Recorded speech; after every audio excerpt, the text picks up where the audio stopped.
All right, now, it's sale time, so remember, we don't take No shit from anyone. No. We don't take no prisoners. We don't take no for an answer. Oh, yeah. We don't take no for an answer. Yeah. We don't take no for an answer. We don't take no. No. Okie dokie.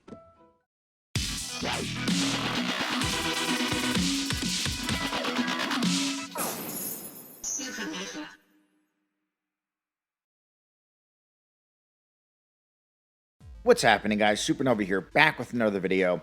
And this is going to be a pretty short one because there's not a whole lot to say about this topic. But this is about Apple declining xCloud for iOS and iPadOS, and then just the shit that's come out of that. Because after Apple told xCloud to fuck off, all of a sudden you have all these people talking about how anti-consumer Apple is. You have tech YouTubers talking about how anti-consumer Apple is. We even have articles being written, like this one on AppleInsider.com, talking about how consumer hostile it is. That's a new one. No longer anti-consumer. Now it's consumer hostile. Oh, fuck. And I'm just sitting here thinking to myself, these people are losing their fucking minds. I don't understand it. Before I really just kind of rip into this bullshit, because I honestly see it as bullshit, let's read a little bit from that Apple Insider article. After a day of heat on social media, Apple made clear why xCloud won't see the release on iOS or iPadOS. Our customers enjoy great apps and games from millions of developers, and gaming services can absolutely launch in the App Store as long as they follow the same set of guidelines applicable to all developers, including submitting games individually for review and appearing in charts and search, Apple said in a statement. A few hours later, Microsoft fired back and put the blame for no iOS or iPadOS launch squarely where it belongs on Apple's policies. Apple stands alone as the only general-purpose platform to deny customers from cloud gaming and game subscription services like Xbox Game Pass, a Microsoft spokesperson said. And it consistently treats gaming apps differently, applying more lenient rules to non-gaming apps even when they include interactive content. The reasoning behind the rejection and refusals by Apple are clearly spelled out and have been for about 2 years, but the rules have always been arbitrary and very blatantly anti-competitive. Now look, I will agree with a lot of people who say that Apple's reason for denying xCloud is bullshit. I think the reason is bullshit, okay? Like Rich in Review Tech saying it's bullshit. It is. It's bullshit. That being said, how the fuck is it anti-consumer to say, no thank you? Because that's all Apple did. Xbox came over and said, hey, we want to throw xCloud on your shit. And Apple said, no thank you. So, I don't understand how the fuck that is anti-consumer. Because to me, the real reason Apple doesn't want xCloud on their devices, it's because it's a direct competitor to their services. I mean, keep in mind they already make money off the App Store, but they also have their own subscription-based gaming service. It's called Apple Arcade. So why the fuck would Apple want another game subscription service on their platform that arguably is going to have better games, because Apple Arcade is bullshit mobile games, where xCloud and Game Pass are going to include more console quality games? Why the fuck would they want that on their platform? That to me is the real reason why they're denying it. But either way, do they not have the right to say no, thank you? It's not hurting the consumers. If the consumers really want Game Pass on their mobile device, they can just go not buy an Apple phone. They can get any multitude of Android devices that are both easily accessible and inexpensive. So how is it anti-consumer for Apple to just say, no, thank you? I don't see it as anti-consumer at all. Good move for Apple? That's yet to be seen. I personally don't think that Apple Arcade is ever going to be as big or popular as xCloud and Xbox Game Pass.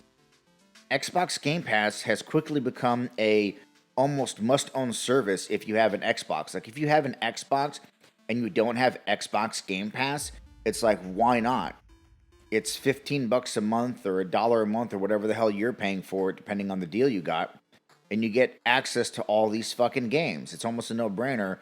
There's no reason not to have Game Pass unless you absolutely cannot afford it, right? But that's the case for Game Pass. It's like, you have an Xbox, well, fucking get Game Pass. What's wrong with you?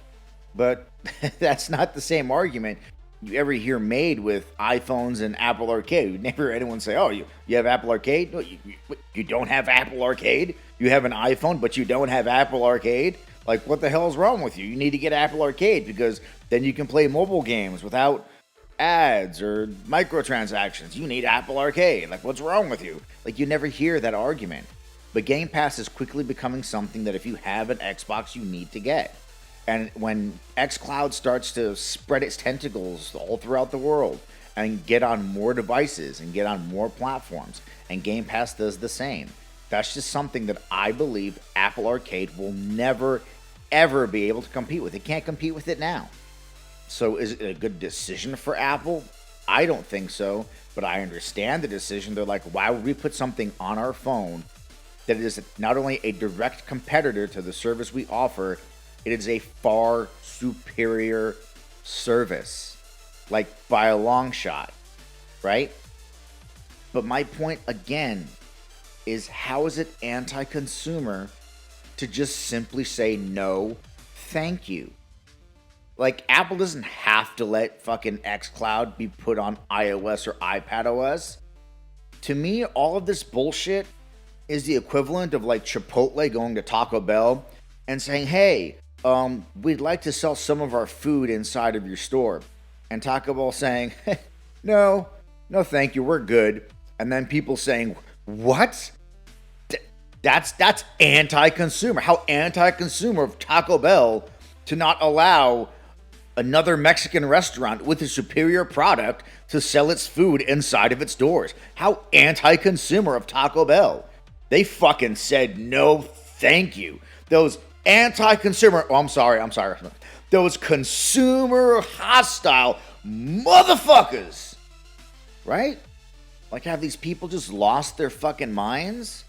Or maybe it's me. Maybe I lost my fucking mind. But hey, I think I lost my mind a long time ago because I'm a fucking madman. But I still think that for you to say it's anti-consumer, for someone to simply say no thank you, is just, it's just, the shit's getting out of control. This anti-consumer bullshit is getting out of control. Like, I'm not denying that there are anti-consumer things in this world. I'm not denying that anti-consumerism exists. All I'm saying is, people are throwing around the word anti-consumer at fucking everything nowadays. Any fucking decision they don't like, oh, it's anti-consumer. Any business practice that they don't care for, oh, it's anti-consumer. And it's like, shut the fuck up. They have the right to not allow a direct competitor with a superior product to sell on their devices. Like, why the fuck would they? But anyway, like I said, don't got a whole lot to say on this topic. That's all I got for you on this one. Well, that's the video, guys. Let me know what you think in the comments. Do you agree with what I'm saying and how I feel? Or do you think that somehow Apple declining xCloud is anti-consumer? Let me know down in the comments. And as always, feel free to like, share, and subscribe. And I will catch you guys on the next Supernova.